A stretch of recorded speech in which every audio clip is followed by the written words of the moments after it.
दोस्तों अगर आपको ये वीडियो पसंद आए तो वीडियो को लाइक करें, सब्सक्राइब करें और इस घंटे को बजाएं ऑल प्रेस करें हमारी वीडियो सबसे पहले देखने के लिए। આજથી 5 દિવસ પહેલા એટલે કે પહેલી તારીખના રોજ જે આપણા બેન સગર્ભમાં હતા અને એમને પ્રસૂતિની પીડા થઈ, અહીંયા ગામમાં રસ્તાના અભાવે અને એમ્બ્યુલન્સ સુવિધા ન પહોંચી શકી અને ગામમાં સબ સેન્ટર ન હોવાથી કે અહીં નજીકમાં કોઈ પીએસસી ન હોવાથી, નજીકમાં કોઈ આશા વર્કર કે આંગણવાડી ન હોવાથી જે બેનને જોડીમાં નાખીને આપણા યુવાનો લઈને જતા હતા અને એ બેનની પીડા એટલી હતી અને નાની દીકરીને જન્મ આપીને એ બેન ત્યાં જ એક્સપાયર્ડ, રસ્તે જ એક્સપાયર્ડ થઈ ગયા. તો જે બાબત અમને આપણા સોશિયલ મીડિયાના માધ્યમથી, પત્રકારોના માધ્યમથી જાણવા મળી એટલે ખરેખર અમને પણ ખૂબ આઘાત લાગ્યો, અમને પણ દુઃખ થયું. હવે જે બેનના જે પરિવાર સાથે જે ઘટના ઘટી છે તો ખૂબ મોટી ઘટના છે. જે બેનનો જીવ આપણે નથી લાવી શકતા, પણ એ પરિવાર પર આવી પડેલી મુશ્કેલીમાં એ પરિવારને હિંમત મળે એને એ સાંત્વના આપવા માટે અને જે બેન આપણી વચ્ચે નથી રહ્યા એ બેનના જીવને પ્રકૃતિ એમના ગોદમાં લઈ શાંતિ આપે એ ઉદ્દેશથી આજે તમારી વચ્ચે અમે આવ્યા છે.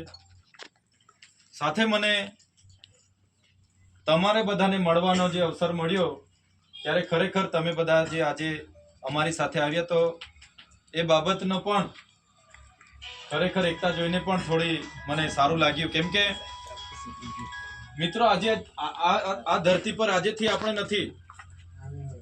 તમે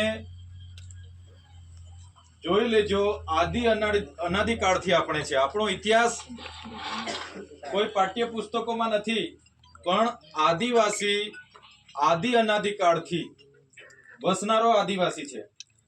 એટલે હજારો સાલની સંસ્કૃતિ આપણી છે. તમે જોયું હશે સિંધુ ખીણની સંસ્કૃતિ, મોહનજોદડોની સંસ્કૃતિ, 8-9 હજાર વર્ષની સંસ્કૃતિ છે. એમાં આદિવાસીઓ રહેતા હતા. તેની આખી આપણી સભ્યતા આજે ઇતિહાસમાં છે. હું નથી કહેતો આપણો ઇતિહાસ કે છે, એ સંસ્કૃતિમાંથી આપણે આવીએ છીએ, એ સભ્યતામાંથી આવીએ છીએ. ત્યારે આપણા તમે જોયું હશે આપણા નાના નાના રજવાડાઓ હતા. સામેની કાંઠે ડુમરાજ રાજાનું રાજ હતું, નાંદોતમાં નંદ ભીલ રાજાનું રાજ હતું. એવા તો કેટલા બધા રજવાડાઓ તમે ઈસવીસન 12મી સદી, 11મી સદી, 13મી સદી, 14મી સદી, 15મી સદીનો ઇતિહાસ જોશો તો આખા આદિવાસી રાજાઓના રજવાડા હતા. અને તમે બાંસવાડાના રાજા હોય, ડુંગર પીરના ડુંગરિયા ભીલ હોય, બાંસવાડાના હોય કે કોટિયા ભીલ હોય, એટલા બધા રજવાડા આપણા હતા જે તે ટાઈમે. પછી યુદ્ધો થયા, બહારના લોકો આવ્યા, આક્રમણો થયા અને એ રજવાડાઓ આપણા બીજા લોકોએ લીધા. સાથે સાથે મુંગલો સાથેની વાત કરું તમને, તમે રામાયણ ઇતિહાસ પણ તમે વાંચશો ને તો રામાયણમાં પણ જે સબરી માતાનું નામ આવે, હનુમાન દાદાનું નામ આવે, નિષાદનું નામ આવે, એ કોણ હતા? તો એ આદિવાસી એટલે કે આપણા પૂર્વજો હતા. મહાભારતમાં એક વીર એકલવ્ય, તો એ વીર એકલવ્ય કોણ હતા? આદિવાસીના આપણા પૂર્વજ હતા. તમે ગઈકાલે અમે મહારાણા પ્રતાપની સાથે જે આદિવાસી ભીલ, રાણા પૂંજા ભીલ જેની જન્મ જયંતિ માટે હતા, એનો ઇતિહાસ જ્યારે મહારાણા પ્રતાપ સાથે એના પોતાના ભાઈ જગમલ માનસિંહ પણ નહોતા, જ્યારે અકબરે આક્રમણ કર્યું હતું ત્યારે આપણા પૂંજા ભીલે કીધું, વચન આપ્યું હતું કે તમારા મેવાડને અમે બચાવવા માટે અમારી આખી સેના શિર આપી દેશે, પણ અમે એકવાર જબાન આપી દીધી એટલે વાર્તા પૂરી. અને આપણા આદિવાસી યોદ્ધાઓ ત્યાં લડ્યા. એ પૂંજા ભીલની આખી સેના હોય, દુધા ભીલની સેના હોય, કે તમે શિવાજી મહારાજનો ઇતિહાસ વાંચી લેશો ને એમાં જે બેવડા ભીલ, જે આખા શિવાજી મહારાજની સાથે આખી આદિવાસીઓની સેના હતી.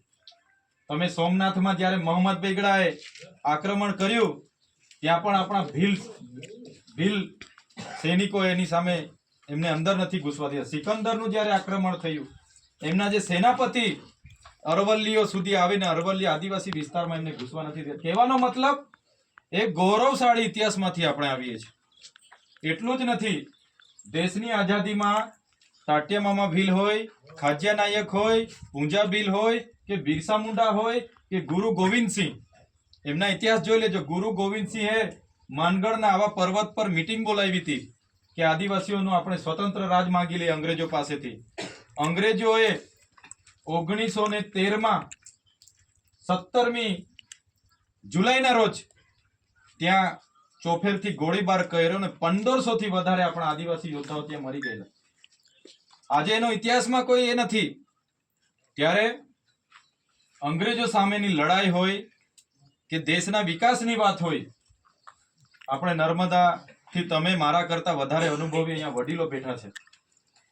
એમણે બધું જોયું છે, અનુભવ્યું છે, લડ્યા છે, એમણે વેઠેલું છે. જે તે વખતે આપણા બાજુના ગામડા ને ગામડા આજે વિસ્થાપિત થઈ નવી વસાહતોમાં ગયા છે. તો આપણે વસ્તુ એવું છે કે આટલી બધી યોગદાન આપણે આપ્યું. પાણી અહીંથી આખા ગુજરાતમાં જાય છે, વીજળી જાય છે, છોટાઉદેપુરની રેતી આખા દેશમાં જાય છે, અહીંયા અમાર ડુંગરમાંથી યુરેનિયમ આખા એમાં જાય છે કે જીએમડીસી માંથી લિગ્નાઇટ આખા દેશમાં જાય છે. આપણને કોઈ જ વાંધો નથી, દેશનો વિકાસ થવો જ જોઈએ. સ્ટેચ્યુ ઓફ યુનિટીમાં જમીનો ગઈ, નહેરોમાં જમીનો ગઈ, હાઈ ટેન્શન લાઈનોમાં જમીનો ગઈ, હવે રોડ રસ્તામાં આપણે હાઈવેમાં જમીનો જાય છે. કઈ વાંધો નથી, દેશના વિકાસમાં આપણે સહભાગી થવામાં આપણને કોઈ વાંધો નથી. દુઃખ આપણને ત્યારે થાય છે કે આપણે જ્યાં રહીએ છીએ ત્યાં નથી સ્કૂલ જર્જરિત હાલતમાં છે, માસ્તરો નથી, 108 આવે એવા રસ્તા પણ નથી. તો સરકારો સમાનતાની વાત કરે છે તો અમારી સાથે પણ ભેદભાવ નહીં થવો જોઈએ. આપણે આઝાદીના 78 વર્ષનો જ્યારે અમૃતકાળ ચાલતો હોય, અમૃત મહોત્સવ બધા મનાવતા હોય, કરોડો રૂપિયાના ખર્ચા થતા હોય, વાંધો નહીં, ઉત્સવો મનાવો, પણ અમારી સાથે કેમ ભેદભાવ છે એ પ્રશ્ન આજે ઉપસ્થિત થાય છે.